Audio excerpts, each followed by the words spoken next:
Salam, hər vaxtın xeyir. Təsəvvür et, bax 5 illik stabil, hətta deyərdim çox sevgi dolu görünən bir münasibətin var, amma birdən-birə sənin həyat yoldaşının, yəni partnyorunun həyatına daha dominant, daha belə cazibədar görünən biri daxil olur. Və nəticədə partnyorun səni tərk edir. Bəli, məhz belə. İlk baxışdan yəni çox anlaşılmazdı, hətta bəlkə də adi xəyanət kimi görünür, amma görəsən bunun arxasında, yəni başqa dinamikalar ola bilərmi? Əslində bəli. Bugün bax sənin bizimlə paylaşdığın o mənbələr var idi, ha? Bax onlar bu vəziyyəti tam başqa cür izah etməyə çalışır. Bəzən buna red pill fəlsəfəsi də deyirlər. Hə, red pill. Bu mənbələr əsasən qadınların partnyor seçimində alfa və beta kimi təsvir edilən kişi arxetiplərinin roluna fokuslanır və bir də hipergamiya anlayışı var deyəsən. Düzdür. Hipergamiya çox mərkəzi bir anlayışdır burada. Gəl bugün çalışaq bu konsepsiyaları sənin üçün, yəni dinləyicimiz üçün biraz açaq. Mənbələrdəki arqumentlərə baxaq, onların o iddia etdiyi təkamül, bioloji əsaslarını anlamağa çalışaq. Amma bir şeyi başdan vurğulayaq da, yəni biz burada sadəcə bu mənbələrdəki fikirləri təhlil edirik, ümumiləşdiririk. Bu o demək deyil ki, biz bu yanaşmanı təbliğ edirik və ya onunla razıyıq. Sadəcə fərqli bir baxış bucağını təqdim edirik. Ay sağ ol, tamamilə doğrudur. Məqsədimiz məlumatlandırmaqdır. Deməli, başlayaq əsas məsələdən, hipergamiya. Mənbələr bunu necə izah edir? Deyirlər ki, bu qadınlarda təkamül prosesində formalaşmış bir meyldir.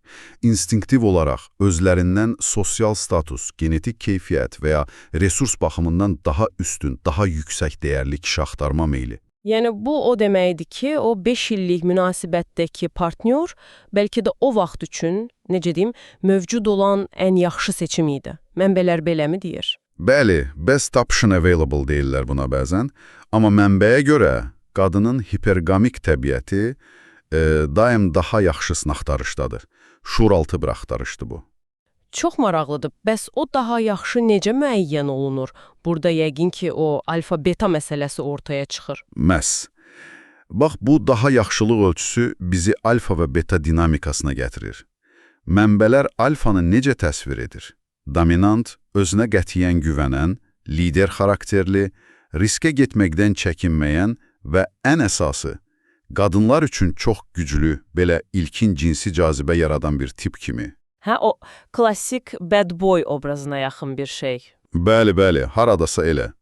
Beta isə tam tərsi. Daha çox etibarlı, qayğıkeş, stabil, təminatçı, yəni mənbələrin dili ilə desək, materialı kimi görülən tip.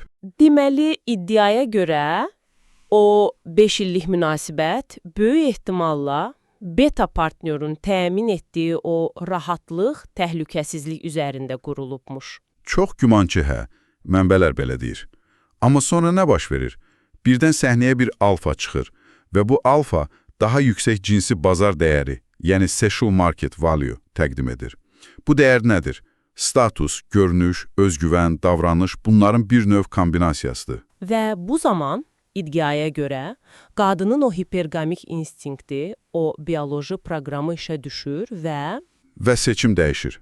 Mənbələr deyir ki, alfanın təqdim etdiyi o həyəcan, o instinktiv cazibə, bəzən kəpənəklər hissi də deyirlər, betanın verdiyi təhlükəsizliyə üstün gələ bilir. Açığı bu çox kəskin bir iddiadır. Yəni 5 illik bir bağlılıq, bir tarix, bunlar bir anda ikinci plana keçə bilir. Bu mənbələr bunu bu qədər sadələşdirirmi? Sadələşdirmək deməzdim, amma əsas vurğunu bura qoyurlar. Yəni iddia olunan bioloji proqramlaşdırma, o anki təhlükəsizlik və rahatlıqdan daha güclü çıxa bilir. Və bu bizi başqa bir çox vacib nöqtəyə gətirir. Sevgi anlayışının özü. Sevgi anlayışı. Necə yəni? Mənbələr irəli sürür ki, kişi və qadın üçün sevgi fərqli mənalar daşıya bilər. Kişi sevgisi daha çox bir qərara, bir öhdəliyə, sadaqətə əsaslanan bir şey kimi təqdim edilir. Qadın sevgisi isə iddiaya görə daha çox anlıq hisslərə bağlıdır. Yəni, bu kişi mənə özümü necə hiss etdirir sualı önəmlidir. Və o, hazırdan mənim üçün ən yaxşı seçimdirmi? Deməli, bu məntiqə görə, əgər şərtlər dəyişirsə, məsələn, daha cazibədar, daha yüksək statuslu, yəni daha yüksək SMV-li biri peyda olursa, o zaman bu kişi mənə özümü necə hiss etdirir sualının cavabı dəyişə bilər və ən yaxşı seçimdirmi sualının da cavabı. Nəticədə mənbələrə görə sevgi hissi də bu yeni reallığa uyğun olaraq, necə deyim, buxarlana bilər. Yəni 5 illik sevgi əslində o dövrün reallığı idi, o dövrün şərtləri üçün keçərli idi. Alfa gələndə isə reallıq dəyişir və sevgi də onunla birlikdə dəyişir. Çox soyuq səslənir əslində. Bəli, mənbələrin təqdimatı bir qədər sərt və deterministik görünə bilər. Onlar bunu sevginin şərti təbiəti kimi izah edirlər. Və bu kontekstdə bəzən başqa bir davranış modeli də gündəmə gəlir. Budaqdan budağa tullanma. Budaqdan budağa tullanma. Bu nə deməkdir? Bu, belə bir təsvirdir. Mənbələr iddia edir ki, qadın riskdən qaçmaq üçün, təhlükəsizliyini təmin etmək üçün mövcud partnyoru, yəni köhnə budağı tam buraxmamışdan əvvəl yeni və daha perspektivli görünən birini, yeni budağı tapır. Yalnız yeni budağa möhkəm yapışdığını əmin olduqdan sonra köhnəsini buraxır. Bir növ təhlükəsiz keçid strategiyası. Olduqca maraqlı, həm də biraz narahat edici bir bənzətmədir. Deməli, bütün bu konsepsiyaları, hipergamiya, alfa-beta, SMV, sevginin şərti təbiəti, budaqdan budağa tullanma, bunları birləşdirsək, mənbələr bu 5 illik münasibətin bitməsini necə yekunlaşdırır? Nəticə olaraq, bax, bu mənbələr vəziyyəti fərdi bir xəyanət, mənəvi bir problem kimi deyil, daha çox qadın təbiətinin, necə deyim, proqnozlaşdırıla bilən bir davranışı kimi təqdim edir. Yəni, bioloji və təkamül əsaslı mexanizmlərin hipergamiyanın SMV-yə olan həssaslığın təzahürü kimi. Çıxarılan əsas nəticə budur ki, mənbələrə görə o güclü ilkin cinsi cazibə alfanın təklif etdiyi, çox vaxt uzun müddətli rahatlıq və təminatdan betanın verdiyi daha güclü bir motivasiya faktoru olur. Başa düşdüm. Beləliklə, sənin təqdim etdiyin bu mənbələr 5 illik bir münasibətin qəfil sona çatmasını, qadınların iddia edilən hipergamik təbiəti, alfa cazibəsinin beta stabilliyinə üstün gəlməsi və sevgi anlayışının özünün şərtlərə bağlı olması kimi fundamental hesab etdikləri prinsiplərlə izah etməyə çalışırlar. Doğrudan da münasibətlərə çox fərqli bir baxışdır bu. Yeri gəlmişkən, əgər bizi YouTube-dan izləyirsənsə və bu müzakirə sənin üçün də maraqlıdırsa, videonu bəyənməyi və kanala abunə olmağı unutma. Bu, bizim üçün böyük dəstəkdir. Bəli, həqiqətən fərqli və bəzən, necə deyim, narahat edici dərəcədə fərqli bir izah tərzidir.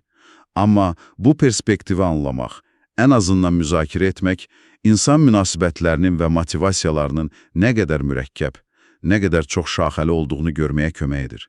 Təkrar vurğuluyuram, əsas məsələ bu fikirlərlə razılaşıb razılaşmamaq deyil, fərqli baxış bucaqlarının mövcudluğunu bilmək, onların argumentlərini anlamaqdır. Mənbələr adətən bu vəziyyətlə üzləşən kişiyə nə məsləhət görür? Yəqin ki, qurban rolundan çıxmaq. Əsasən hə, özünü inkişaf etdirmək, fiziki, maddi, psixoloji cəhətdən ən yaxşı versiyasına çevrilmək, yəni bir növ öz SMV-ni artırmaq, daha çox alfa xüsusiyyətləri mənimsəmək təklif olunur. Bu da bizi əsas suala gətirir, elə deyilmi? Bəs sən, əziz dinləyici, nə düşünürsən bu barədə?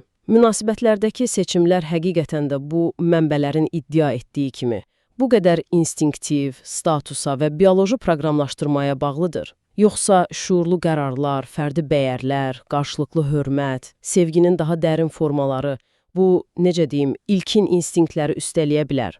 Bu, həqiqətən üzərində düşünməyə dəyər bir sualdır. Fikirlərini şərhlərdə bizimlə bölüşməyi unutma. Həqiqətən də düşündürücü sualdır və bir mənalı cavabı yoxdur yəqin ki. Elədir.